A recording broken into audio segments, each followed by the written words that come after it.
Yes, Abia. That does she say, what are listening? Listening, now so wama. Yes, Abia, with Alinaga, we luwa, you are, Eddie, you are living wakat.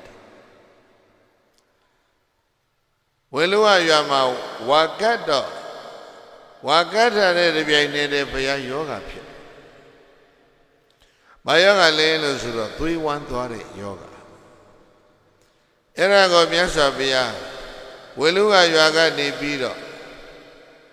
Kodena Young Babuya and Jarema, New Bong, you are bound, Nasa Nagula, she did.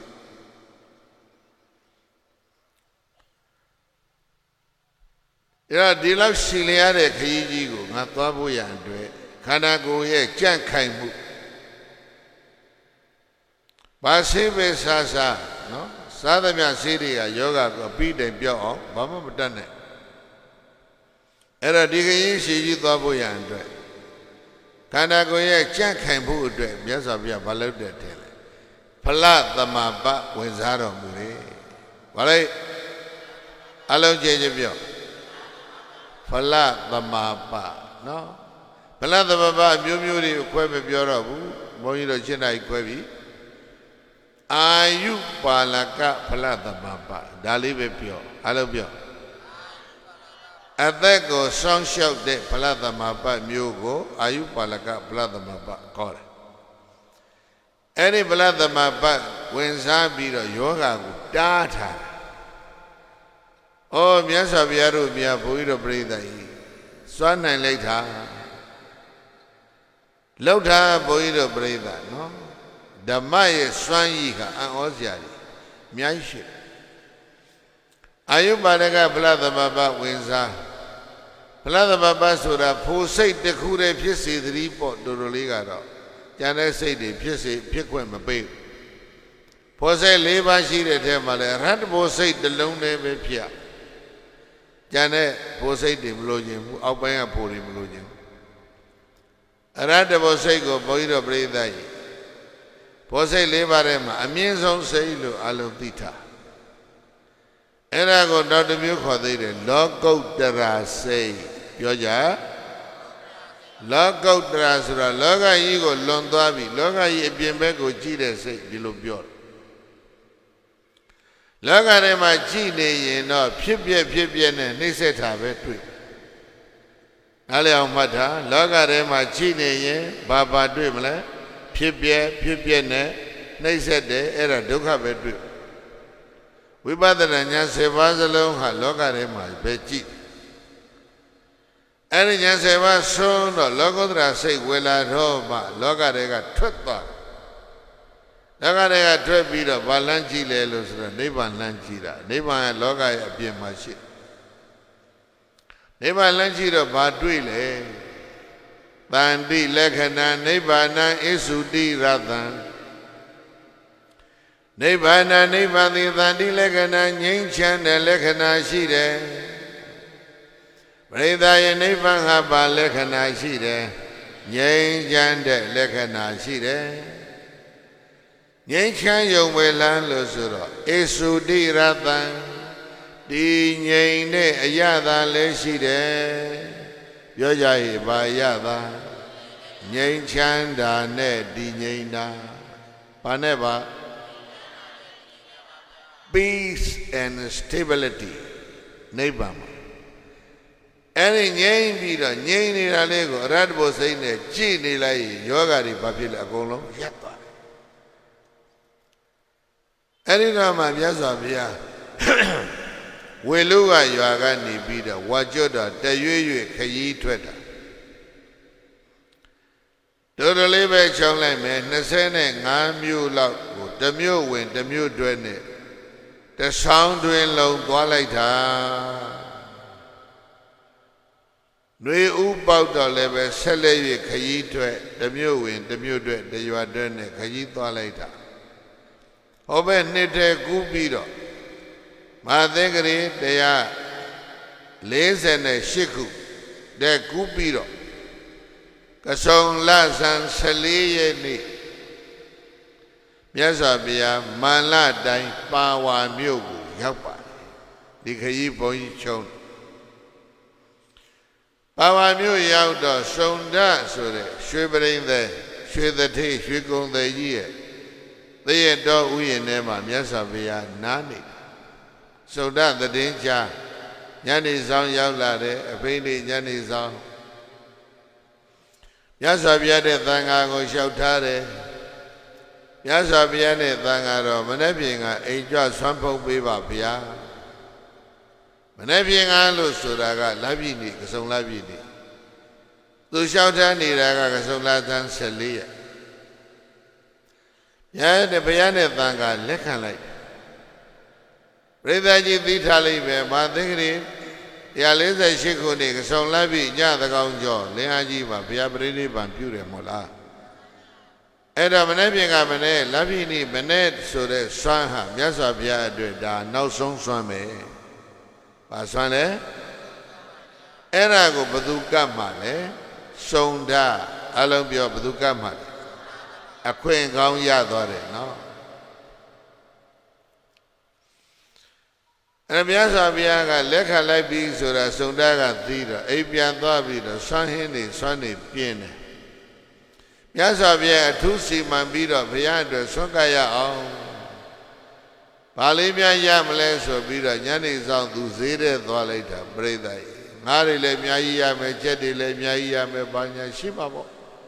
ဒါပေမဲ့သူဝဲလာတာကဝက်ကလေးတကောင်အကောင်လုံးဝဲလာတယ်တစ်နှစ်သားဝက်ကလေး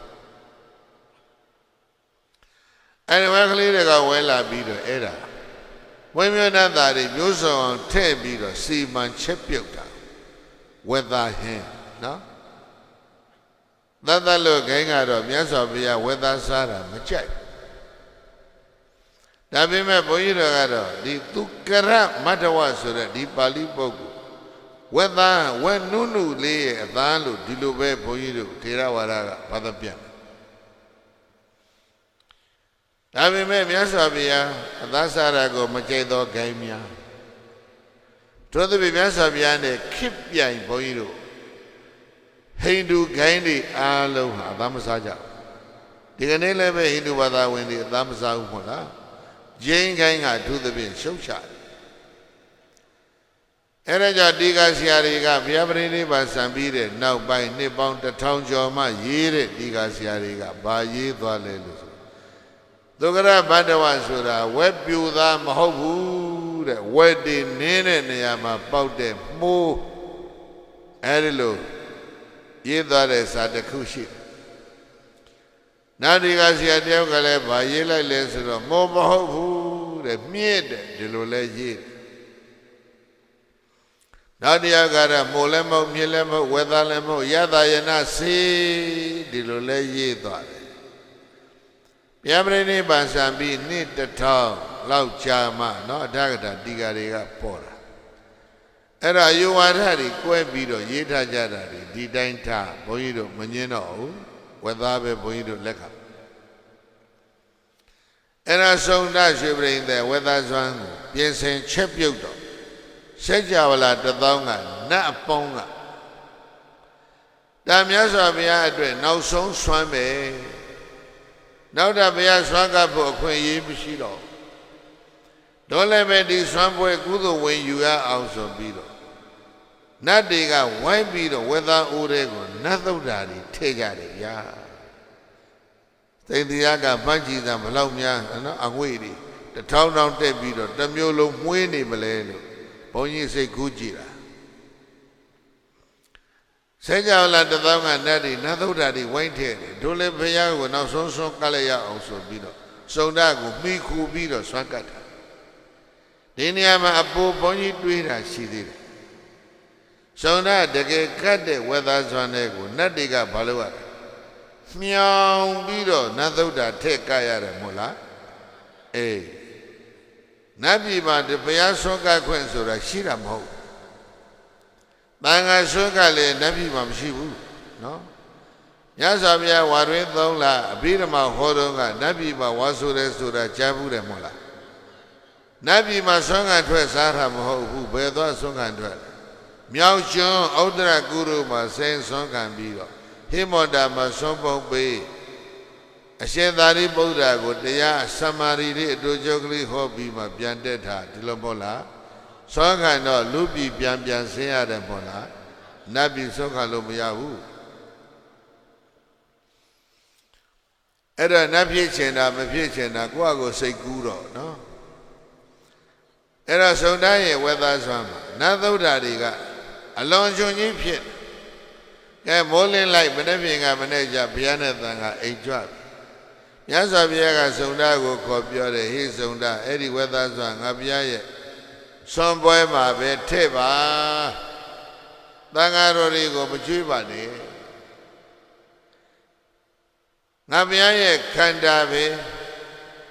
ဒီလိုအစားအစာမျိုးကိုကြည်နိုင်တဲ့ပါစကမီးဟာငါခန္ဓာမှာပဲရှိတယ်။သံဃာတော်တွေစားရင်စားမကြည်နဲ့မကြည်ယောဂနဲ့အကုန်လုံးပြန်တော်မူကုန်လိမ့်မယ်။အဲ့ဒီဝက်သားဟင်းအပူအရှာတွေအကုန်လုံးကိုမြေကြီးတွင်းတူးပြီးတော့မြုပ်ပြလိုက်။မြတ်စွာဘုရားရဲ့ဘာဆွမ်းလဲနောက်ဆုံးဆွမ်းနော်။အဲ့ဒါဆွမ်းပုတ်ပေးပြီးတော့ရှင်အနန္ဒာကိုဘုရားကမှားသေးတယ်။ရှင်သာအနန္ဒာပြောလိုက်လောကကြီးကိုကြွေးကြော်လိုက်စုံတလည်းကျင့်တတ်အောင်ပြောပြမပြောရမှလဲဆိုတော့ငါဘုရားရဲ့သာသနာမှာအကျိုးကြီးဆုံးသောဆွမ်းနှစ်နပ်ပဲရှိတယ်တကုသောဆွမ်းကဟောနေရင်စရာမြစ်ကမ်းမှာညောင်ပင်အောက်မှာထိုင်နေတော့ကဘုရားဖြစ်မဲ့နေ့တရားသုံးခုနေ့ရကစုံလာပြီတော့သုဇာတာလှူဒန်းတဲ့ဘာဆွမ်းလဲဟိကဏဘုန်းကြီးဖတ်တယ်လို့ဖတ်စမ်းပါကဏဆိုတာပြစ်ခဲလက်နဲ့ဆုပ်စားလို့ရအဲ့ဒီကဏဆိုတဲ့နိုးစွမ်းစားပြီးတော့ငါဘုရားကိရိတာခြုံငိမ့်တာကိရိတာပြိဋိဘံလို့ခေါ်ရစမ်းကိရိတာပြိဋိဘံကိုကျေစုပြုတဲ့ဆွမ်းကသုဇာတာရဲ့ကဏနိုးစွမ်းကိုစုံတန်းရဲ့ဝေသားဆွမ်းကတော့ဒီဆွမ်းစားပြီးနောက်ထပ်ကဆွမ်းမစားတော့ဘူးကိုသိနာယုံအရောက်ကြွပြီးတော့ဟိုမှာပြိဋိဘံပြုမယ်ခန္ဓာပြိဋိဘံကိုကျေစုပြုတဲ့ဆွမ်းကစုံတန်းရဲ့ဘာဆွမ်းလဲဝေသားဆွမ်းဗုဒ္ဓရှင်တော်ရဲ့ဘဝခရီးတစ်လျှောက်40ခန်းထဲမှာအကျိုးကျေးဇူးသောဆွမ်းပဲနှစ်ခုလဲတစ်ခုကသောသုဇာတာဤကဏနိုးစွမ်းဗပရိနိဗ္ဗာန်ကိုကျေစုပြုလဲကိလေသာပရိနိဗ္ဗာန်နောက်ဆုံးစွမ်းကဘသူကစုံဒရွှေပရိသေကတဲ့ပါဝါကတတိအဲ့ဒီဝေဒစွမ်းကပြီးတော့မြတ်စွာဘုန်းပေးပြီးတော့ဘုရားဘာဖြစ်လဲခန္ဓာပရိနိဗ္ဗာန်ဆန်တယ်အဲ့ဒါကြောင့်ဒီစွမ်းနတဟာသာသနာမှာပတ်တတေလောက်အောင်ကြိုးကြီးတဲ့စွမ်းပဲအရှင်အာနန္ဒာလောကကြီးအဲ့ဒါကြွေးကြော်ပေးกว่าဟုတ်မဟုတ်ခင်မိအောင်ပြောလိုက်ရရင်ပရိသတ်ကြီးကြိုက်မလားအဲ့ဒါမင်း Facebook တင်ထားกว่าအဲ့ဒါမျိုးလုံးမထားရင်စုံတကိုဝိုင်းပြောကြတယ်နော်ဘာကြောင့်ပြောမလဲအထာခောသုံတတကမ္မာရဗုဒ္ဓတဗတ္တံဗုဒ္ဓဝိသခရောအဘာတောဥပ္ပိစီလောဟိတဘေခန္တိကပပါလာဝေရဏဘဝတန္တိမရဏန္တိကာအထာခောဒောကမံသုံတတကမ္မာရဗုဒ္ဓတသုံတကောရရွှေပရိသေယဗတ္တံစွမ်းကိုဗုဒ္ဓဝိသဘုံပေးပြီးတော်မူသောဘဂဝါတော်ဘုရားရှင်ကိုရောမြတ်မှာခရောအာဘာတော်ကျမ်းတမ်းတဲ့အနာယောဂသည်ဥပ္ပိစီဖြစ်ပေါ်၍လာခဲ့လေပြီမြတ်စွာဘုရားမှာဆွမ်းစားပြီးတော့ဘာဖြစ်လဲကျမ်းတမ်းတဲ့ယောဂဝေဒနာဖြစ်တယ်လောဟိတပက္ခန္တိကာသွေးဝန္ဒီသွားရာပပါလာပြင်းပြင်းထန်ထန်မာရဏန္တိကချက်ချင်းကိုပဲသိလောက်တဲ့အဲ့ဒီဝေဒနာတွေဟာဥပ္ပေဇံတိဖြစ်ပေါ်၍လာကြလေကုန်၏ပါဠိတော်မှတ်တမ်းမှာရှိတယ်ဒီနေရာဘုန်းကြီးတော်ပြိဿကြီးနော်ဖြစ်ပေါ်၍လာကြလေကုန်သတည်းလို့ဘုန်းကြီးကမလုပ်ချင်ဘုရားဘာဖြစ်နေတာလဲဘုရားဘာဖြစ်နေတာလဲစွန့်စားပြီးတော့ သွေးဝမ်းသွားတဲ့ယောဂဖြစ်နေတာဒါမဟုတ်လားစုံဒဆွမ်းပုံပေးပြီးတော့သွေးဝမ်းနေသွားတယ်ဒီလိုမဟုတ်လားခရောကြမ်းကြမ်းတန်တန်နော်ပပလပြင်းပြင်းထန်ထန်မာရဏတိကချက်ချင်းကိုသိလောက်အဲ့ဒါကြီးကိုဟောတဲ့ဘုန်းကြီးကမပါမနာပဲနဲ့ဥပ္ပေဇန္တိဖြစ်ပေါ်ရလာကြလေကောင်းသတည်းဆိုခင်ဗျားတို့သာဓုခေါ်ဦးမှာမဟုတ်လားအေးဘုရားယောဂဖြစ်တဲ့ဝိသာဓုခေါ်မယ်လားချိလို့နော်အဲ့တော့နေရာတကာမှာလက်ခုဩဘာပေးနေတဲ့ပုဂ္ဂိုလ်တွေစဉ်းစားစရာအများကြီးရှိတယ်လက်ခုဩဘာပေးတိုင်းဘုန်းကြီးတို့ပြိဿကောင်းမှုမဟုတ်ဘူးနော်မကောင်းမှုတွေကိုဝမ်းလက်ခုဩဘာပေးနေတဲ့ကိစ္စတွေနော်သွန်လောက်တဲ့အကုသိုလ်ကိုဝေကိုယ်တိုင်ဝေယူတဲ့သဘောတရားအဲ့ဒါကြောင့်မြတ်စွာဘုရားရဲ့ယောဂဝေဒနာဖြစ်တယ်ဘုန်းကြီးကဒီလောက်ပဲထားတယ်အဲ့ဒါကြောင့်စုံဒအကုသိုလ်တွေဖြစ်သွားပြီးသူဆွမ်းဆန်းလို့ဘုရားယောဂရတာဒီလိုကြီးနားမလည်ဘူးလားသက်တော်80ယောဂရနေတဲ့ဘုရားကိုဝေသာဟင်ကျွေးရသလားပြောမဲ့ကောင်တွေကအများကြီးပဲမကောင်းတာစောင့်ပြောမဲ့လူတွေကကဘာမှာတပုံတစ်ကောင်းကြီးပဲလေမြန်မာမှာသာမရှိတာမြန်မာမှာတော့မကောင်းတာစောင့်ပြောမဲ့လူတရားမှမရှိဒီလိုမဟုတ်လားအဲ့ဒါကြောင့်မြတ်စွာဘုရားမရှိတဲ့နောက်တော့မဟုတ်မြတ်စွာဘုရားပါဝါမျိုးကထွက်သွားတဲ့နောက်စုံနာကိုဝိုင်းပြီးတော့ဟာလား Facebook တင်ပြီးတော့ဆဲကြဆိုကြရင်တော်တော်ဒုက္ခဖြစ်မယ်အဲ့ဒါကြောင့်ဘုရားကကြိုပြောတာရှင်အာနန္ဒာအကောင်လုံးတစ်မျိုးလုံးကြားအောင်ကြီးညာလိုက်ကွာဆိုတော့ရှင်အာနန္ဒာကြီးညာပေးရစုံနာလည်းပြောလို့ငါဆန်းစားပြီးတဲ့ဘုရားမဖြစ်လေပြိဋိဘံပြုတယ်ယောဂရတယ်မဟုတ်အဲ့တော့မှမြတ်စွာဘုရားအဲ့ဒီကိစ္စပြီးတော့မှပါဝါမြို့ကနေထွက်တာကိုသိဏယုံဆိုတဲ့မြို့ကိုခရီးထွက်တာနော်သုံးကဝုတ်ရှိတယ်လို့စာပြောတယ်ခေတ်လို့ပြောမယ်6မိုင်အဲ့ဒီ6မိုင်ခရီးကိုမာသက်ကလေး148ကစုံလာပြီးနှွေးခေါင်းကောင်းကြီးမြတ်စွာဘုရားနဲ့သံဃာတော်900လမ်းလျှောက်ပြီးတော့ချွတ်တော်မူကြမယ်ဗျာ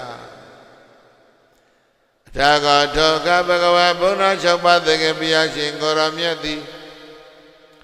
မေသမတ္တိဘိက္ခုတရေဟိယံတော်ပေါင်း900တို့တဲ့သတ္တိတုရကွအန္တရာစပါဝံအန္တရာစကုသိနာရယံပါဝါမြို့နဲ့ကုသိနာယုံမြို့ရဲ့အကြားမှာအဒဏမေကပฏิပန္နောအထွန်းရှိတဲ့ခရီးတစ်ခုကိုကြွချီတော်မူသည်အဟောတိကောင်းစွာမသွေဖြစ်တော်မူခဲ့ပါပေသတည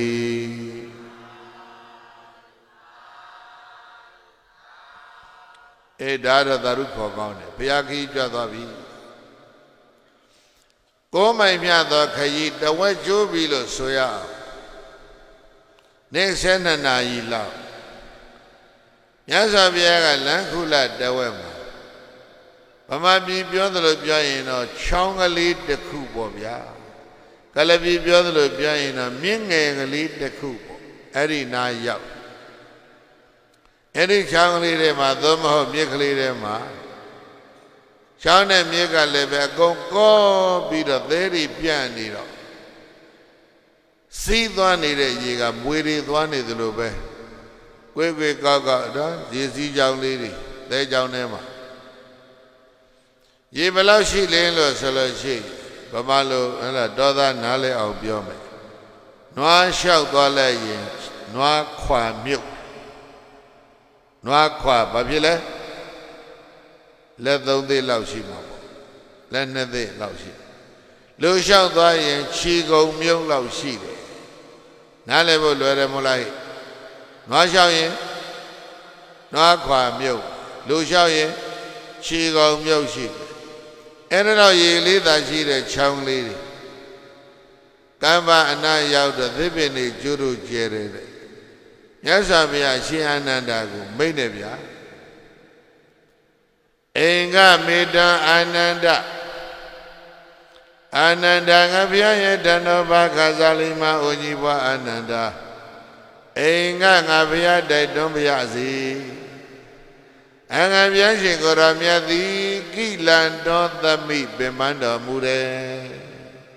ပြောဟိမြတ်စွာဘုရားဘာဖြစ်တယ်တဲ့ပင်ပန်းတော်မူတယ်ခရီးပန်းတွေခါကောင်းကြီးသက်တော်80မြတ်စွာဘုရားယောဂရတယ်မြတ်စွာဘုရားခရီးပန်းတဲ့ကိလန်တော်သမိပင်ပန်းတော်မူတယ်အာနန္ဒာငါဘုရားရဲ့တဏ္ဍပမကစားလိမ့်မအိုကြီးဘွားအာနန္ဒာနိတိဒိဋ္ဌာမိငါဘုရားကိုရောမြတ်ထိုင်ပြီးတော့နားလိုက်ခြင်းနဲ့ခရီးပန်းလို့မြတ်စွာဘုရားဘာလုပ်မယ်တဲ့ဟိနားမယ်နိတိဒိဋ္ဌာမိထိုင်အောင်မယ်အဲရာယအာနန္ဒာငါဘုရားရဲ့တဏ္ဍပကစားလိမ့်မကြီးဘွားအာနန္ဒာသံဃာတိ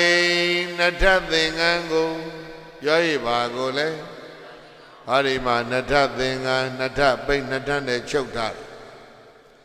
သံဃာတိနထသင်္ကန်းကိုစတုခုနံကတ္တဝါ၄ခေါက်ခောက်၍ဘယ်နှခေါက်၄ခေါက်ခောက်၍ပညာပိဟိခင်ပိစံပါကိုဘုန်းကြီး2ခေါက်ခောက်ခြုံထားတယ်၄ဓာတ်ရ၄ခေါက်ခောက်လိုက်တော့ဘယ်နှထရ8ထရဩဒါဆိုဘုန်းကြီးတို့လှသင်္ဆရာကဘာနာလဲလမ်းပေါ်မှာထိုင်မဲ့လမ်းဘေးမှာထိုင်မဲ့မြေကြီးပေါ်မှာထိုင်မဲ့ကျုံတဲ့နေရာမှာထိုင်မဲ့အခင်းထူထူနဲ့ထိုင်မှလူအိုကြီးတွေအဆင်ပြေမယ်မဟုတ်လား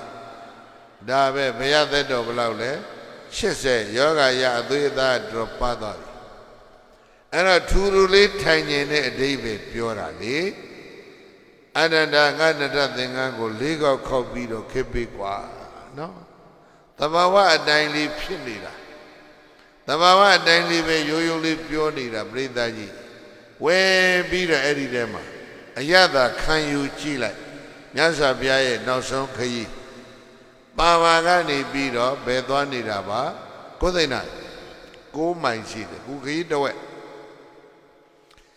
အာနန္ဒာငါဘုရားရဲ့တန်တော်ဘာခါစားလိမ့်မကြီးဘွားအာနန္ဒာငါဘုရားရှင်ကိုရောမြတ်သည်တိတိရိသာမိထိုင်မယ်သံဃာတိနတသင်္ကန်းကိုစတုကုဏကတဝါ၄ခေါက်ခောက်၍ပညာပိဟိခင်ပေးပါလို့အသမန္တာအနန္တရှိအနန္တမတေကိုဘဂဝါဘုံတော်6ပါးသခင်ဘုရားရှင်ကိုရောမြတ်ကအဝေါစာကရုဏာရှိထာမေတ္တာအဖြင့်မိန့်ကြားတော်မူလိုက်ပါပေသတည်း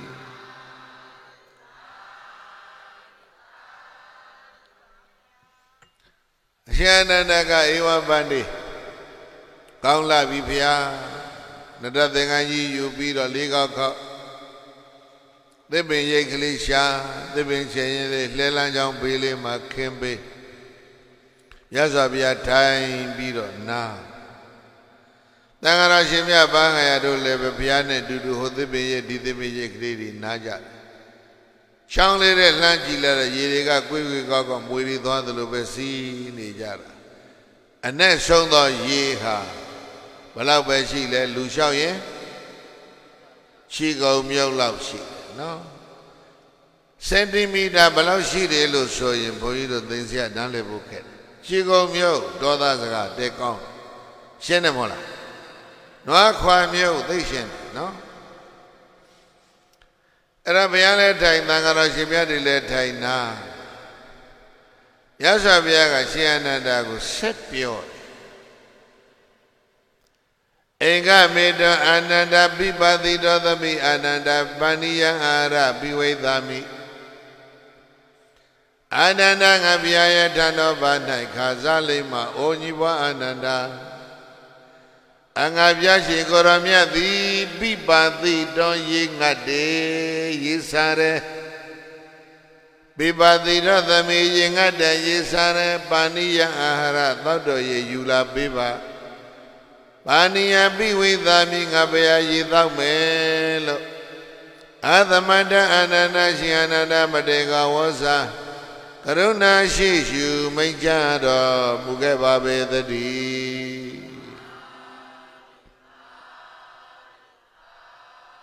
ခရီးပန်းတော်မူတဲ့ငါဘုရားနာအောင်မယ် ရေငတ်တဲ့ရေစားတဲ့ငါဘုရားရှင်ကိုရောမြတ်ရေတောက်လို့တဲ့ပြောတာနော်အဲ့တော့မြတ်စွာဘုရားကရှင်အနန္ဒာကိုရေတောင်းသလိုနော်အကယ်၍မြတ်ဒီစီမံကိန်းကြီးရက်ဆဲသွားရင်နော်ညာသမဏေသူတော်သီလရှင်16850တို့ကဒီလိုတောင်းလိုက်မယ်ဘုန်းကြီးတို့ပြိဿကြီးအဲ့ဒါတောင်ရိုးတရလုံးရဲ့သူတော်ကောင်းတို့ရဲ့ကိုယ်စားဘုန်းကြီးကအဲ့ဒါတောင်းပြတာအလုံးဘုန်းကြီးတို့ပြိဿကြီးသဘောပေါက်သွားပြီအဲ့ဒါ information တခုပေးတယ်ဆိုတာဒါပဲဒီရရှင်အနန္ဒာကဘုရားကြီးတောင်းနေတော့ဟောမြစ်ကလေးသို့မဟုတ်ချောင်းလေးတွေလှမ်းကြည့်တယ်ရေကဘယ်လောက်ပဲရှိလဲခြေကုန်မြုပ်လောက်ပဲရှိတယ်အဲ့လောက်ခြေကုန်မြုပ်လောက်ရှိတဲ့ရေကိုကဆုံလားရဲ့မွန်းတဲ့နေကြီးကထိုးထားတော့ရေကပရိသတ်ရေပူမလားအေးမလားပူနေမှာပေါ့နော်လက်နှလုံးသုံးလုံးရှိတဲ့ရေလေးကိုနေမွန်းတဲ့နေကြီးထိုးထားတယ်ဘုရားရေကြီးရေအေးသောရဖို့အကြောင်းမရှိအဲ့ဒီထဲမှာပူဆိုးတာကလှဲ900ဖြတ်မောင်းနေတယ်တဲ့အဲ့ဒီမြစ်ထဲမှာဘာမောင်းလဲအေယာဝတီထဲမှာလှဲဖြတ်မောင်းလို့မရဘူးဘုန်းကြီးရဲ့ water resource ကအေယာဝတီနော်ဘယ်တော့မှရေမခမ်းတဲ့မြစ်ဟာအေယာဝတီပဲတော်တဆတောင်းလို့မြောက်လို့လှုပ်လိုက်လို့ခမ်းသွားမှဒါပဲကြောက်နေရတယ်ဒါပေမဲ့နော်ဝါဆိုဝါကောင်ကြပြီဆိုလို့ရှိရင်နော်ဘုန်းကြီးတို့ရဲ့စက်တွေအင်ပယ်လာလို့ခေါ်တဲ့ဟိုရေစုပ်တဲ့ဟိုကရိယာတွေထဲမှာရေတွေကပြစ်ခဲသစ်အခါတွေထုတက်ပြီးတော့နှုံးနေသေးတွေနဲ့ရေတွေကပပလာအဲ့ဒါစက်တွေဘိုးချမှာတော်ပြက်ကျော်လဲပါပြီးတော့အပယ်လာတွေစားကုန်အရာပြောပြီးဒေါသပြောရင်ခယူတွေပေါ့လေခယူပြောလားခယူလားမသိပါဘူးအဲ့ဒါတွေစားကုန်ဘယ်နဲ့ကြောင့်ဒီနှုံးထိပ်သေးတွေပါလာသလဲလို့ဆိုပြီးကြည့်လိုက်တော့ဘုန်းကြီးတို့လည်းမြေကြီးနားတို့ဟလာပူတအိုးတို့ကိုမကြရောက်လိရှိတော့မြေရိုးတစ်လျှောက်မြေရဲ့ဝဲရတစ်ဖက်တစ်ချက်ပါအိုးပွက်ကျဲနေတာပဲတခါတည်းကျွတ်တွင်းနေကြနေတာဘာလို့လဲရွှေတူးကြတာအဲ့ဒါတူးကျင်နဲ့တူးပြီးတော့ပြစ်ထားတဲ့မြေစာတွေကမိုးဥကြတော့ရေတွေနဲ့ဒလောတွန်းချလိုက်တော့အဲ့ဒါတွေကိုလောအေးပျော်ပြီးတော့အေယာဝတီထဲပါလာတာအေယာဝတီပြည်ကြီးမှာတောင်နေလဲနေရာတကာထွန်းပြီးတော့ရေစက်တွေအဲ့ဒီနှုံးတွေဝင်လာတာအဲ့ဒါအခက်ခဲတစ်ခုရှိခေါ်မြတ်စွာဘုရားရေတောင်းမယ်ငါရေစားတယ်ဟေးတောင်းရပြီးပါလို့ရေတောင်းတဲ့အချိန်မှာမြက်ထဲမှာပြိဿရေဘာသွားနေလဲလှဲ900ဘာ900အဲ့ဒါရှင်အနန္ဒာကလန့်ကြည့်ဟာလှဲတွေကဖြတ်လှဲ900ဖြတ်တယ်ဆိုရင်ပြိဿရေနွား1000ဖြတ်မယ်ပေါ့နော်နွားတွေကလည်းပဲမြေထဲရောက်တာနဲ့ကစုံလာကြီးပူပြင်းတဲ့ရာသီကြီးလှဲတွေကိုယုံတော့သူတို့လည်းပဲရေးစားမှာပေါ့ဒီမြက်ကလေးတွေရောက်တာနဲ့ကုန်းပြီးတော့နွားတွေရေမတော့ဘူးလားအဲဒီလိုပြောမယ်ရှေ့ကပါဇက်ဘောက import လုပ်လိုက်ရင်နောက်ကဘာပဲလုပ်မလဲ export လုပ်ပြီးတော့တဲ့ပြောတော့မကောင်းဘူးနွားတွေကမြစ်ထဲသေးပေါက်ထားပြခဲ့ဒီလိုမဟုတ်လားအဲ့ဒီနေရာမှာမြတ်စွာဘုရားရေတောင်းနေတာလေနော်နားလည်ပြီနော်ဘာနားလဲအရှင်အာနန္ဒာရဲ့အကြတဲမြတ်စွာဘုရားရေတောင်းနေတဲ့နေရာမှာရှင်အနန္ဒာရေဆက်ဖို့အကြတဲရေကသိမ့်နေနေတယ်နေပူလို့ဘာဖြစ်လဲရေနွေးကြီးဖြစ်နေလက်တွေနွားတွေဖြတ်နေတော့လည်းပဲနောက်ချိနေမယ်နွားတွေကသောက်ပြီးပေါက်ထားခဲ့မှပြည့်ချင်းကြနွားသေးတွေနဲ့ရောနေတဲ့ရေဖြစ်မယ်ဒီလိုမဟုတ်လားအေးအကြတဲဆိုတာလေရန်ခါဒီလိုရှိအဲ့ဒါကိုဘာနဲ့ဖြည့်ရှင်းမလဲကြည့်အောင်အဲ့တော့ရှင်အနန္ဒာကဣဒာနိပန္တိပင်စမတ္တာနိသကတသတ္တာနိအတိတ်ကန္တာနိဘာနိဘဂဝါဘုန်းတော်ကြည်တော်မူသောမြတ်စွာဘုရားဣဒာနိယခုအခါမှာပင်စမတ္တာနိသကတသတ္တာနိလဲအစဉ်ပေါင်း900တို့သည် ပြောရင်လည်းစင်းပေါင်း900တို့သည်အတိတ်ကတ္တိဖြတ်သန်းပြီးတော့မောင်းနေကြတယ်ဘုရားမြတ်စွာဘုရားမြေထဲမှာလှဲအစင်းပေါင်း900ဖြတ်သန်းမောင်းနေကြတယ်ဘုရားစက္ကိစိဏံလှဲတွေဖြတ်သန်း၍နေတဲ့တန်ဥရကံအဲ့ဒီမြေထဲကရေကပရိဒံသိပ်ပြီးတော့နည်းနေပြီဘုရားခြေကုန်မြုပ်လောက်ပဲရှိမယ်တန်ဥရကံထွန်ရည်သည်လူလီတံပေါင်ပင်ခတ်နေတယ်အာဝိလာနောက်နေတယ်အဲ့ဒါကြောင့်ဘဂဝါတော်ဘုရားရှင်ကိုရောမြတ်သောဖို့ရန်အတွက်အသာရုပ်ပံဘုရားတဲ့မလျောက်ပါသောဖို့ရန်မလျောက်ပါလို့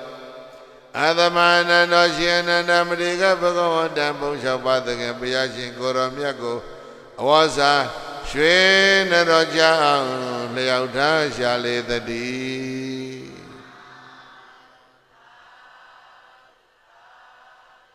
ဘဂဝတောအသာရုပ္ပမြတ်စွာဘုရားသောက်ဖို့ဗါရလေဟိမလျောက်ပတ်ဘူးတဲ့ဘုရားသောက်လို့မတော်ဘူးဘုရားရေတွေကပူလို့လည်းနေတယ်နောက်လို့လည်းနေတယ်ညစ်လို့လည်းနေတယ်ဘောင်ပင်ခတ်နေတယ်လှုပ်လှက်ခတ်နေတယ်ရေကသိမ့်နေနေပြီအရှင်အနန္ဒလျောက်တယ်ဒါရမေလားလို့ဆိုတော့ရှင်အနန္ဒကဆက်ပြောတယ်ဒီခရီးရှင်အနန္ဒကကျွမ်းကျင်တယ်အဲ့ဒီမြင်းငယ်ကလေးကနေရှင်းနာဆက်လျှောက်ရင်ခရီးတစ်ထောက်ခါမှပြီးတော့ပြောရရင်7မိနစ်15မိနစ်လောက်လျှောက်လိုက်ရင်ရောက်သွားမှမြစ်တစ်စင်းရှိသေးတယ်အဲ့ဒီမြစ်ကတော့သမိုင်းဝင်မြစ်ပေါ့ဗျာကကုဒါမြေပြောကကုဒါဆိုတာရေကတဲ့ပင်မြစ်ကန်တစ်လျှောက်လုံးရေကတဲ့ပင်နေဟိုဘက်ဒီဘက်ပေါက်ရှေ့ကူးနဲ့မှန်းကြည့်ကြမြေရိုးတစ်ခုလုံးစိမ့်မနေဘူးလားအဲ့ဒါလို့သစ်ပင်နေအုပ်ဆိုင်ပြီးတော့စိမ့်နေတဲ့ပြစ်တဲ့ကရေဒီပြိဿကြီးပူပါအောင်မလားအဲ့ဒီမြစ်ရှိတယ်ပြီးတော့ရေကလည်းပဲနားလည်လွယ်အောင်ပဲပြောမယ်ရင်ကောင်းလောက်ရှိတယ်လူဆင်းလျှောက်ရင်လူရဲ့ခါရင်ကောင်းလောက်ရှိတယ်အဲ့ဒီမြစ်ကြီးရှင်းနားမှာရှိတယ်ဒါပေမဲ့မြတ်စွာဘုရားကခုနွားခွာမြုပ်လောက်တောင်မရှိတဲ့မြစ်ထဲကရေအဲ့ဒီနားမှာရေတောင်းနေတာဒီတော့ရှင်အနန္ဒပြောပဲဗာဏိဘဂဝါဘုံတော်ကြည်တော်မူသောအိုမြတ်စွာဘုရားအယံကကုဒနတိဟိုရှိနာမှာကကုဒမြေကြီးရှိတယ်ဘုရားပြောဟိရှိနာမှာပါရှိလဲကကုဒမြေရှိတယ်ဣသောတကသာတောတကသီတောတကသီတောတကသုပတိဋ္ဌရမဏိယအယံကကုဒနတိရှိနာမှာရှိနေတဲ့ကကုဒမြစ်သည်သုပတိဋ္ဌစိတ်ကန်းလဲကောင်းတယ်ဗျာရေကနဲ့တယ်ဒါပေမဲ့ဆင်းဖို့တက်ဖို့ပါကောင်းလဲစိတ်ကန်းကောင်းတယ်ရမဏိယရေကလေးပင်နေနဲ့စိတ်ညို့နေတဲ့တွေ့ကြောင့်မွေးလျော်ပွဲရလဲကောင်းတယ်ဘာခြင်းစိတ်ပေါက်အောင်တောက်ခြင်းစိတ်ပေါက်အောင်နော်ရှင်အနန္ဒတယုတ်တသိလျှောက်ပါအဲ့ဒီကကုဒမြစ်မှာဣသောတကရေတွေကလည်းကြည်လင်နေတယ်ရေတွေနောက်သလားကြည်လင်နေတယ်ရေများတော့ကြည်တာပေါ့ဣသောတကကြည်သောရေရှိတယ်သာတောတကချိုတဲ့ရေရှိတယ်ရေငန်နေရေကားတွေမဟုတ်ဘူးတဲ့ကကုဒမြစ်ကရေကဘာရေလဲဟိရေချိုနော်ကြည်သောရေချိုသောရေသေတောတကအေးတဲ့ရေပြောရေဘာဖြစ်လဲအေးတယ်ဘာကြောင့်အေးလဲရေများတယ်ဣသောတကသေတောတကသာတောတကနောက်တကသေတောတကယင်းကြီးတွေရေပြာကြီးတွေမဟုတ်ဘူးကြည်ပြီးတော့ဖြူပွေးနေတဲ့ရေရဲ့ဂုဏ်သတ္တိ၄ပါးဣသောတကသေတောတကသာတောတကသေတောတကသုပတိဋ္ဌရမဏိယကံကုဒမြေကရေကကြည်တယ်ချိုတယ်အေးတယ်ဖြူတယ်စိတ်ကန်းလည်းကောင်းတယ်ဘဂဝါဘုန်းတော်၆ပါးသခင်ဘုရားရှင်ကိုယ်တော်မြတ်သည်တထတို့ကကုဒမြေရောက်အောင် လျှောက်ပါကကုရမြင့်ရောက်တော်မှာပါဏိယပိဝတုအဲ့ဒီကြမှာရေတော့ပါဗျာဂတ္တာနိစ္စသီတိကရောတုကိုရောတကိုယ်လုံးကိုလည်းရေစိမ့်ရေချိုးပြီးတော့အေးချမ်းအောင်ပြုတော်မူပါလို့အသမအာနန္ဒောရှင်အနန္ဒမတေတိဘဂဝန္တံဘုံတော်၆ပါးသခင်ဘုရားရှင်ကိုရောမြတ်ကိုအဝါစရွှေနရောကြအောင်လျောက်ထားရှာလေသတည်း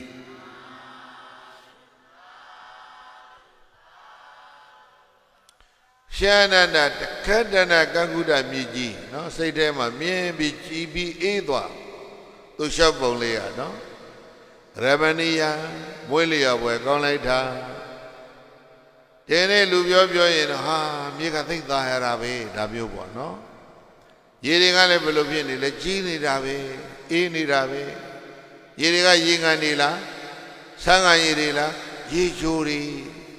ရေပြားတွေရေဝါကြီးတွေလား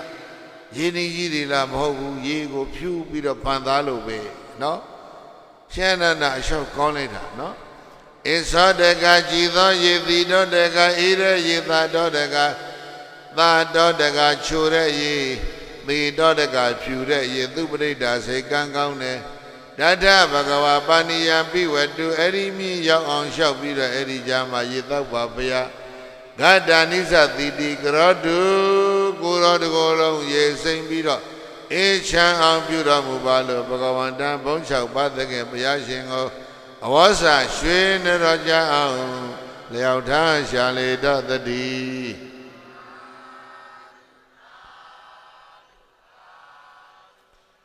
မြတ်စွာဘုရားသိပါတယ်ဗျာကာကုတ္တမြစ်ရဲ့ရေအကြောင်းရှင်းနာလျှောက်လိုက်ရင်သိမဝေဘူးဆိုတာလည်းသိပါတယ်ဒါပေမဲ့ကာကုတ္တမြစ်အကြောင်းဘာမှမပြောဘူးကာကုတ္တမြစ်ရဲ့ရေအကြောင်းတွေကိုရှင်အနန္ဒကတခတ္တနာသွဲဝဲဝိုင်းဝိုင်းလျှောက်နေတာကိုမြတ်စွာဘုရား reject မလုပ်ပါဘူးဒါပေမဲ့ repeatedly ask for the water နှစ်ချိန်မြောက်ရေထပ်တောင်းရှင်အနန္ဒကကာကုတ္တမြစ်ကြားမှာသောက်ဖို့ပဲပြောတယ်သုံးချိန်မြောက်ထပ်တောင်းဘုရားရေတောင်းတာဘယ်နှချိန်ရှိပြီလဲအေးအဲ့တော့သုံးခါရေထပ်တောင်းပြီလဲဆိုရရှင်အနန္ဒကသုံးချိန်ပြောက်တော့မငင်းတော့ဘူးလေဘုရားသုံးချိန်တောင်းတာကိုငင်းရင်ဘယ်ကောင်းမလဲနော်အဲ့ဒါတည်းရှင်အနန္ဒစိတ်ထဲအားငယ်စွာနဲ့ရေစစ်ကလေးနဲ့သပိတ်ကလေးကြိုက်ပြီးတော့မြစ်ထဲဆင်းမြစ်ထဲမှာလဲတွေကတစည်းပြီးတစည်းဖြတ်နေတယ်နော်လဲရန်ကြီးရဲ့အထက်ကနေရှင်အနန္ဒသွားတယ်အောက်ကမသွားဘူးအထက်ကနေသွားပြီးတော့လဲတွေနွားတွေမဖြတ်တဲ့နေရာမှာရှင်အနန္ဒသံကုန်းလေးပေါ်တဲ့အမိုက်ကလေးပါလေးရှင်းခြောက်နေတဲ့သဲလေးတွေကိုဖယ်လက်ကလေးနဲ့အသာသဲလေးရဲလိုက်တယ်အဟောကလေးဆိုရေဒီခါလေးထွက်လာသဲတွင်လေးထဲမှာထွက်လာတဲ့ရေကကြည်ပြီးတော့အေးနေတာအဲ့ဒီသဲတွေကိုယ်တိုင်ကရေကိုဘာလုပ်ပေးလိုက်တာစစ်ပေးလိုက်တာနော်ရေစစ်ကန်နေမှာဘုန်းကြီးတို့သဲနဲ့စစ်တဲ့စနစ်တွေရှိတယ် sedimentation tank ဆိုတဲ့ရေစစ်ကန်တွေကိုစောက်တဲ့အခါမှာသဲနဲ့စစ်တာသိကောင်းဒါပေမဲ့ဟိုဘက်ကထွက်တာအထွက်နှေးတယ်အဲ့ဒါစစ်ပြီးသားရေလေးသဲနဲ့စစ်ပြီးသားရေလေးတွင်းလေးတွေကနေခတ်ဟာအေးနေတာပဲရေစက်ကလေးနဲ့အဲ့ဒါထပ်စစ်ပြီးတော့သပိတ်ကလေးတဲ့တဲ့ရေသပိတ်ကလေးထမ်းပြီးရသော်ဘုရားစီရှင်အနန္ဒချွတ်သွားသံဃာရှင်မြတ်တွေလည်းပဲဘုရားနာတဲ့နေရာမှာပဲဒီလိုပဲပြည့်တဲ့ကရေကျွန်းသလိုတုံသုံးပြီးတော့နေကြမှာပဲလို့စာထဲမှာသိစိတ်မပါပေမဲ့မှတ်ပြီးတော့ဘုန်းကြီးတို့ကြည်နေရတယ်ဘုသိနာယုံအတွက်ခရီးတဝက်ရောက်နေပြီနော်နောက်ဆုံးခရီးမှာရေတောင်းအဲ့ဒါမြတ်စွာဘုရားသောက်တော်ရေကမြတ်စွာဘုရားကခံတွင်းဆေးတော်မူတယ်သောက်တော်မူတယ်သုံးတော်မူတယ်မျက်နာကိုအေးချမ်းအောင်ပြုတော်မူတယ်စာလိုပြောတာလူလိုပြောရင်တော့မျက်နာသစ်တယ်မျက်နာဘာဖြစ်မျက်နာသစ်ဆိုတဲ့စကားကမျက်နာကြီးဟောင်းသွားလို့အသစ်ပြန်ပြီးတော့တကယ်ပြည့်ရလားဒီမျက်နာဘယ်တော့မှအသစ်ပြန်မဖြစ် ဒါမျက်နှာမှာမျက်ချီတွေနှက်ချီတွေနဲ့တပေးကြံပြီးတော့ကျွေးတွေနဲ့ညှင့်နေတဲ့မျက်နှာကိုရင်းကြီးရေးနဲ့ဆေးလိုက်တော့အသစ်ဖြစ်သလိုသွားတာဒါအောင်မျက်နှာသစ်တယ်ပြောတာပဲပြီးတော့ဘုန်းကြီးထင်တယ်ရှင်အနန္ဒကရေသနုတ်ကလေးနဲ့အဲ့ဒီရေဆော့မြတ်စွာဘုရားကိုတော်မြတ်ရဲ့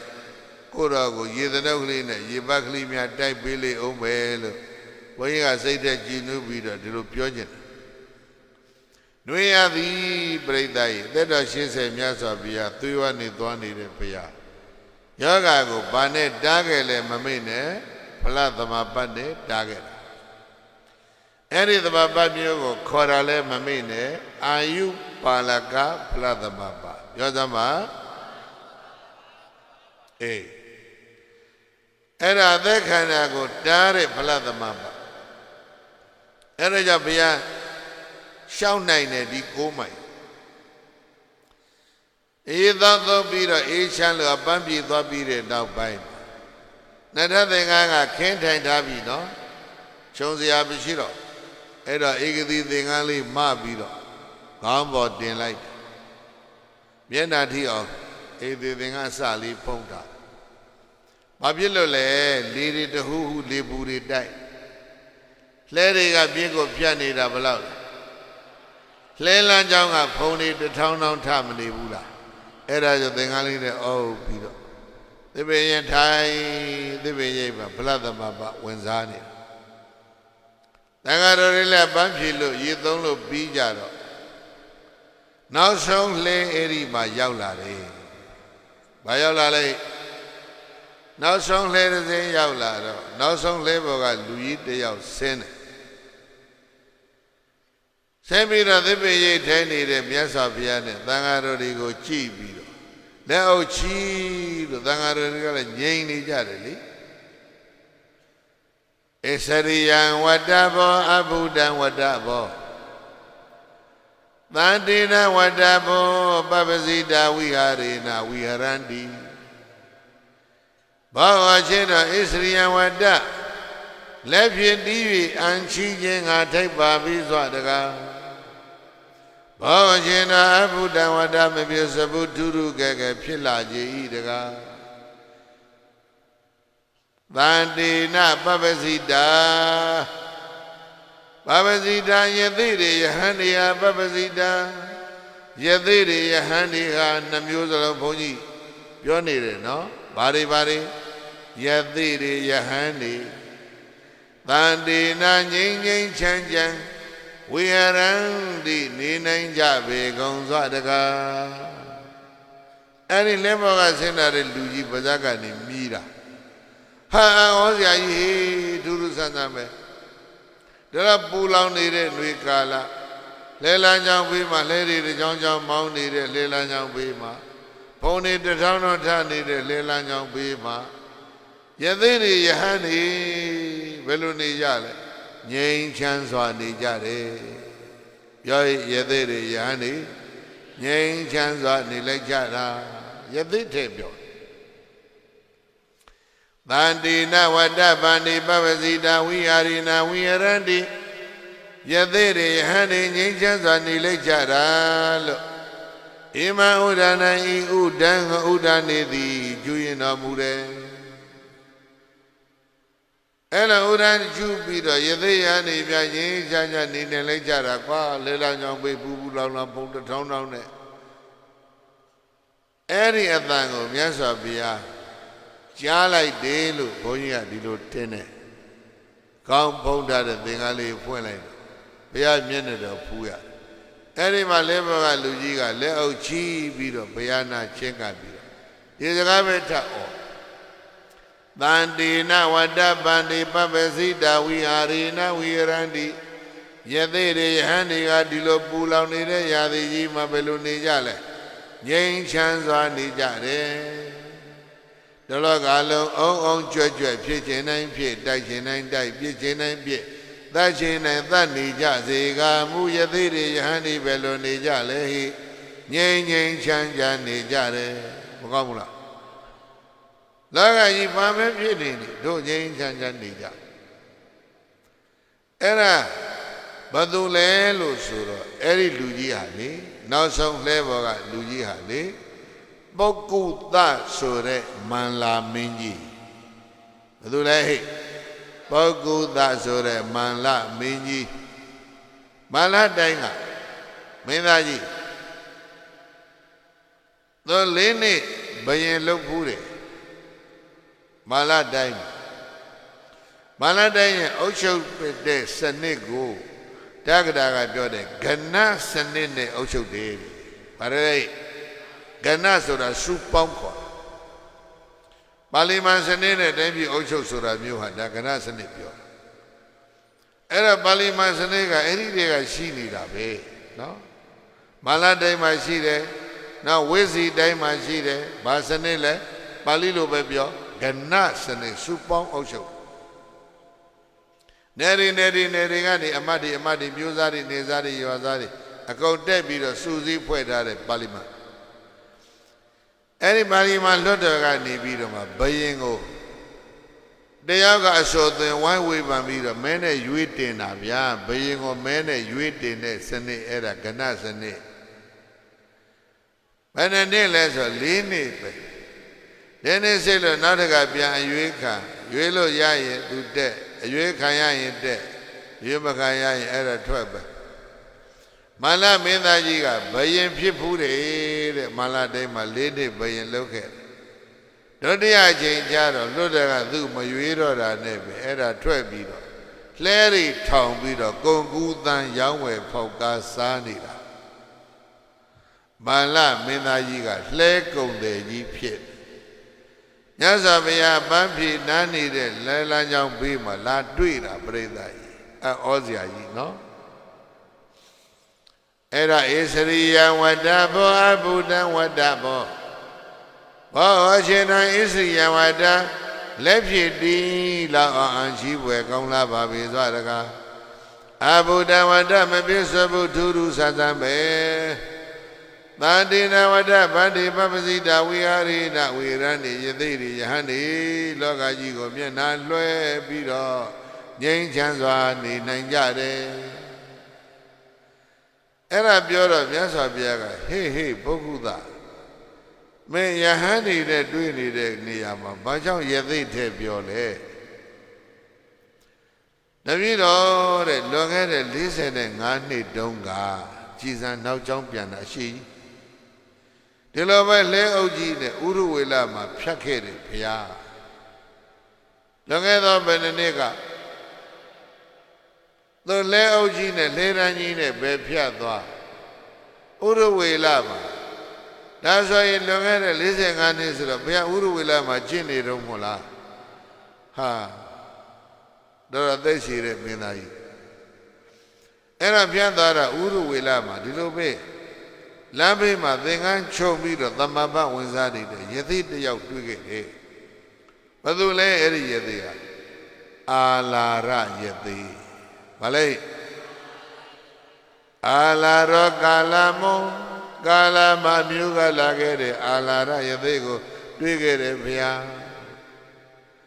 အဲ့ဒါလဲရင်နွားတွေဖြတ်သွားတော့အာလာရယသိကြီးသင်္ကန်းတွေမှာအကုန်လုံးလဲလန်းကြောင်းကထားတဲ့ဖုန်လေးကြီးပဲအဲ့တော့ကတပည့်တော်အာလာရယသိကြီးကိုမေးလိုက်တယ်လဲတွေကိုမြင်ရဲ့လားမမြင်ဘူးလဲတဲ့နွားတဲ့နေကြားသလားမကြားဘူးအရှင်ဘုရားအိပ်ပြောနေသလားမဟုတ်ဘူး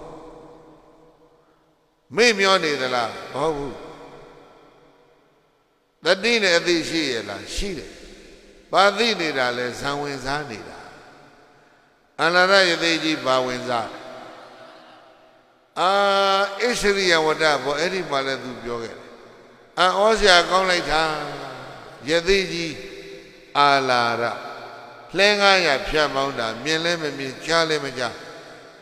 လောကကြီးကလှဲတွေနွားတွေနဲ့တကြောင်ကြောင်လောက်ကင်စားတောင်းနေတဲ့ဒီလောကကြီးကိုလူလောကကြီးကိုယသိကြီးဇံဝင်စားပြီးတော့မလုပ်တာမျက်နှာလွှဲပြီးတော့သူ့ဘဝချမ်းသာကြောင်းသူကောင်းကောင်းကျင့်နေတာအောလို့မဆုံးဘူးဗျာအာလာရယသိကမြတ်စွာဘုရားအတွက်ဆရာတော်ဘူးတယ်မို့လားဥဒကယသိလည်းဆရာတော်ဘူးတယ်လေ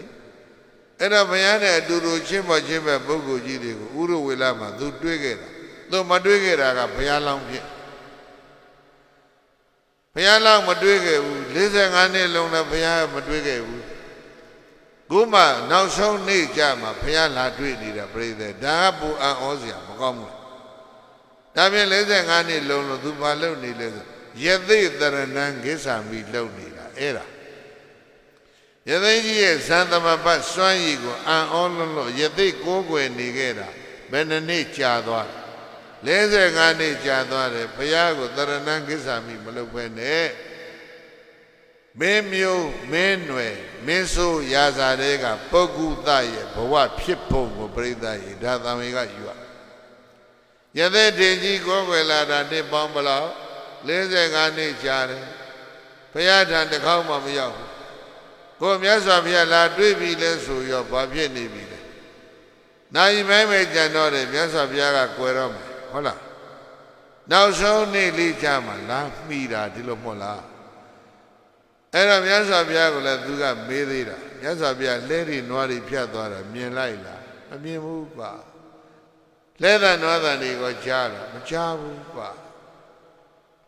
ဒါဆိုအရှင်ဘုရားသဗ္ဗညေအိတ်နေတာလားမအိတ်ဘူးတတိနဲ့အသိကောရှိရလားရှိတယ်ငါအသိလည်းရှိတယ်တတိလည်းရှိတယ်ဘာသိနေတာလဲတန်တိန်ပပုံယစေတသာစေတသာရဟတဖလသမာပစိတ်တော်မြတ်ဖြင့်ဟုတ်လားရဟတဘုစိတ်နဲ့တန်တိန်တန်တိခောမှနိဗ္ဗာန်တတ်သောပပုံယဗံပါထောက်တော့ဝင်စားသောအပြင်ငါဘုရားဆက်ရောက်နေတဲ့အတွက်ကြောင့်ဒုက္ခလဲလန်းကြောင့်ဘေးကသစ်ပင်ရိပ်မှာ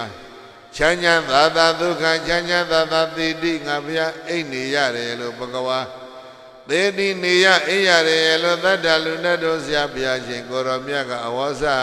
ကရုဏာရှိရှုဟောပြတော်မူခဲ့ပါပေသတည်း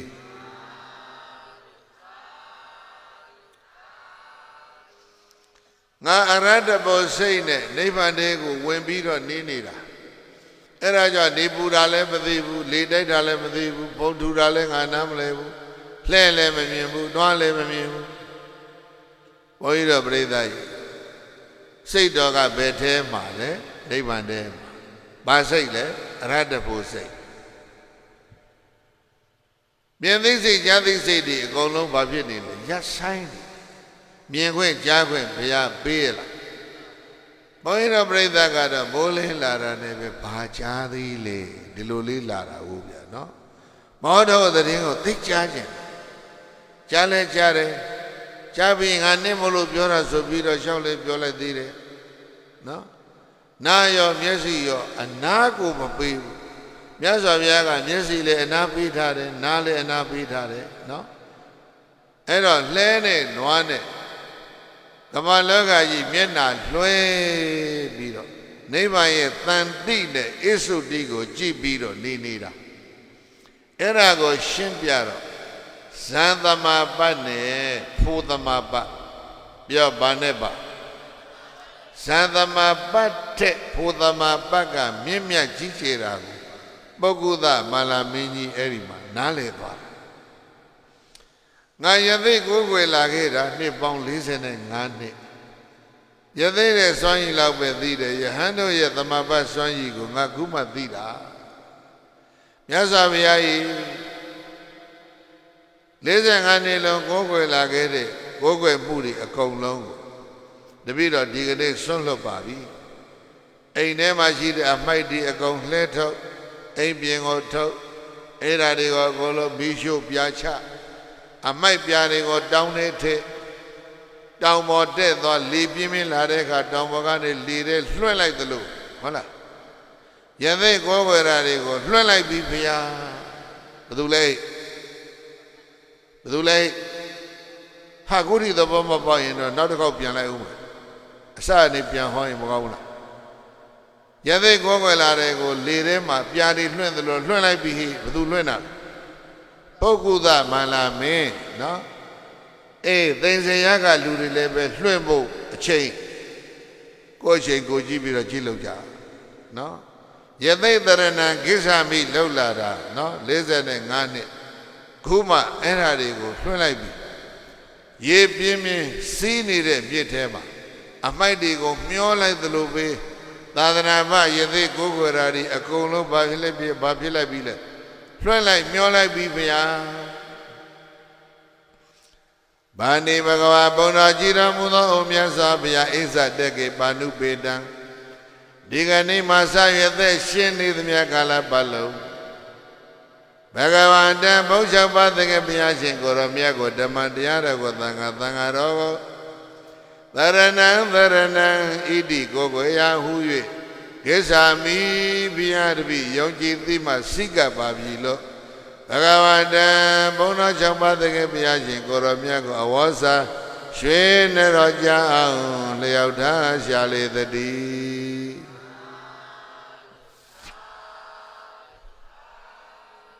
ပရိသတ်ယေဣဇာတေကေပါဏုပေတံဒီကနေ့မှစ၍သက်ရှင်သမျှကာလပတ်လုံးဘုရားတရားသံဃာကိုးကွယ်ပါပြီပြန်ဖတ်မယ်ဒီကနေ့မှစ၍အသက်ရှင်သမျှကာလပတ်လုံးဘုရားတရားသံဃာကိုးကွယ်ပါ၏ဘယ်နေ့ကစသိစရာအဲ့ဒါပဲနော်ထမင်းကိုရေလောင်းသလိုတော့ဖြစ်သွားပြီဒီကနေ့မှစတယ်အဲ့ဒီကနေ့ကဘယ်နေ့လဲအဲ့ဒါနားလည်ဖို့လိုနေတာဘုရားတရားသံဃာကိုးကွယ်ပါ၏ဆိုတဲ့သူကိုးခဲ့တဲ့နေ့သည်ဘယ်နေ့ဖြစ်မြတ်စွာဘုရားပရိနိဗ္ဗာန်စာနဲ့နေကြမှာစကိုးကွယ်ရတာဒီလိုဖြစ်နေတယ်မို့လားအဲ့ဒါနားလေမှာနော်အဲ့ဒါနားမလဲရင်တော့ထမင်းကိုရေလောင်းတဲ့အတိုင်းနေပါဧဇာတေကေပါဏုပေတံဘုရားကိုစတင်ကိုးကွယ်ပါပြီလဲဆိုရောဘုရားကနိုင်ပဲမေ့ကြံတော့အဲ့ဒါလေးပါအချိန်လေးနော်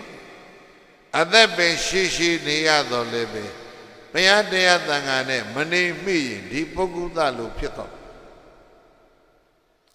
တရက်တမနဲ့ပဲနေရဘုရားတရားသံဃာနဲ့နေမိရင်ဘဝဟာအဖို့တန်ဒါပါပဲပရိသတ်ရဲ့တရားတော်ရဲ့အနှစ်ကဣဇာတေကေပါဏုပေတံဒီကနေ့မှစ၍သက်ရှင်နေသမျှကာလပတ်လုံးဘဂဝန္တံမြတ်စွာဘုရားကဓမ္မတရားတော်ကိုသံဃာတော်ကိုသရဏံဣတိကိုကိုရာဟု၍ကိစ္ဆာမိစိကပါပြီလို့ဘဂဝန္တံဘုံတော်၆ပါးတကယ်ဘုရားရှင်ကိုရောမြတ်ကိုအဝေါစာရွှေနေတော်ကြအောင်လျောက်ထားရှာလေတော့တည်း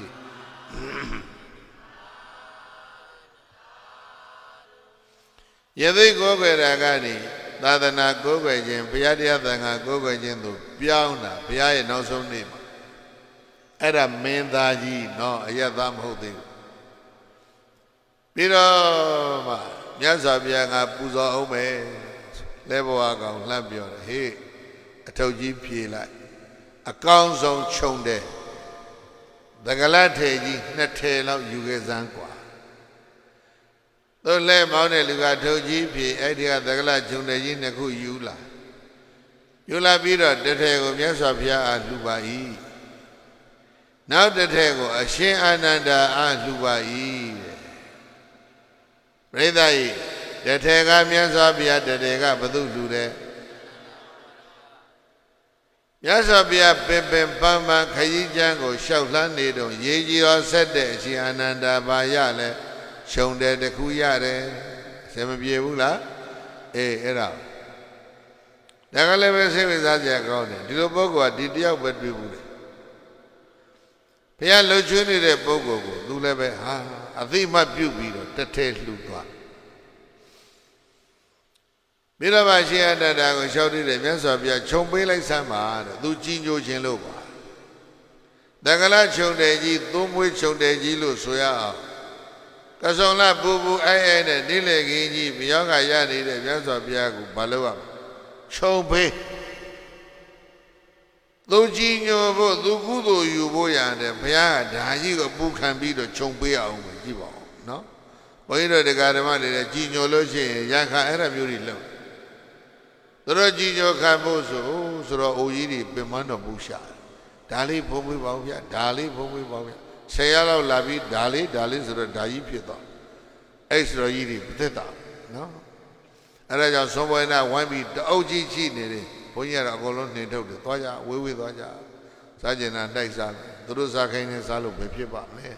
ကိုယ်ခန္ဓာကိုကြည့်ရအဲ့ဒါချုပ်တဲ့ဤချုပ်ပေးလိုက်တော့မြတ်စွာဘုရားကလည်းခြေနဲ့စီတော့ကွာယသိနဲ့နေလာတဲ့မင်းသားခြေရအောင်ဆိုပြီးတော့ရောင်ကြီးတော်တွေလွတ်ပြလိုက်သေးတယ်ထိုလူကြီးခြုံထားတဲ့ခြုံတယ်ကြီးတွေကနေရောင်ကြီးတော်တွေပေါက်ပြီးတော့အပြင်ထွက်လာခြုံတယ်ကလည်းပဲအဲ့ဒါ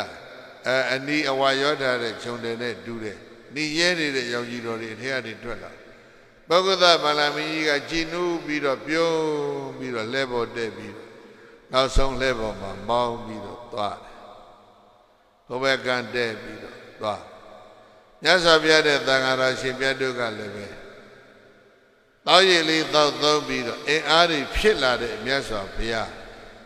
ရှေ့ကိုခရီးဆက်မယ်ရှေ့နားမှာဗာမြစ်လဲကာကုဒ္ဒမြစ်ကိုခရီးဆက်ကာကုဒ္ဒမြစ်ချမ်းမှာရေမတော့ပဲတဲ့ဒီနေရာမှာရေတင်းတောင်းတာဟာဗာဒိဗ္ဗေလဲနားလည်ပြီလားဒီလူကြီးနဲ့တွေ့ဖို့